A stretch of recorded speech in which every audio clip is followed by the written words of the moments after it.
The less you say, the more power you hold. Silence isn't emptiness. It's control. And it terrifies people who need your reaction to feel alive. Welcome to Savage Mind Narrator, where we build unshakable mindsets and unstoppable growth. If you're ready to master your mental game, hit subscribe. Let's dive in. Silence is a weapon most people never learn to use.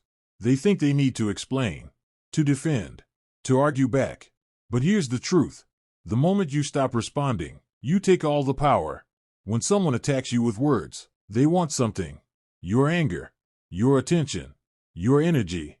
They need you to react. That reaction feeds them. It validates them. It gives them control over your emotions. But when you say nothing, they lose their grip. They panic. They try harder. And the more they push, the weaker they look.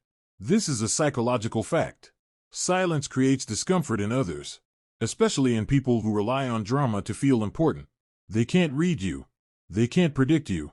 And that uncertainty drives them insane. Because silence forces them to face themselves, their insecurities, their need for validation, their desperation to be heard. And when you don't give them that, they unravel, all on their own. You didn't have to say a word. You just had to stay still. Think about it. The loudest people in the room are usually the most insecure. They talk to fill the void. They argue to prove their worth. They need constant engagement to feel relevant. But you don't need to prove anything. Your silence is your statement. It says, I don't owe you my energy. I don't owe you an explanation. I don't owe you anything. And that confidence is magnetic. People respect those who can stay quiet under pressure, who don't feel the need to defend every accusation, who let their actions speak louder than their words.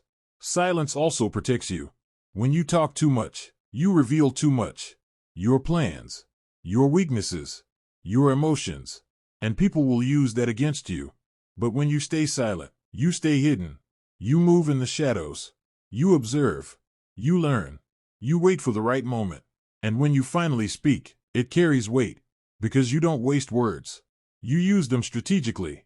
This is why silent people win negotiations, why they win arguments without arguing, why they earn respect without demanding it. They understand that silence is not passive. It's active. It's intentional. It's a choice. And that choice puts them in control. So here's the lesson. Stop explaining yourself to people who aren't listening. Stop defending yourself to people who've already decided. Stop giving your energy to people who don't deserve it. Let them talk. Let them assume. Let them fill the silence with their own noise, while you stay calm, focused, unbothered. Because their chaos is not your responsibility. Your peace is. Silence is not about being cold. It's about being smart. It's about knowing when to engage and when to withdraw, when to speak and when to observe, when to fight and when to let it go. The savage mind knows this. It doesn't react to every provocation. It doesn't explain itself to every critic. It stays silent, stays aware, and stays 10 steps ahead. So the next time someone tries to bait you, pause. Feel the urge to respond. Then let it pass. Watch what happens when you give them nothing. Watch them struggle. Watch them break. All because you refuse to play their game. That's real power. Not in what you say, but in what you don't. Your silence is stronger than their noise. Your calm is deeper than their chaos. And your growth begins the moment you stop explaining and start evolving. Stay silent. Stay aware. Stay growing.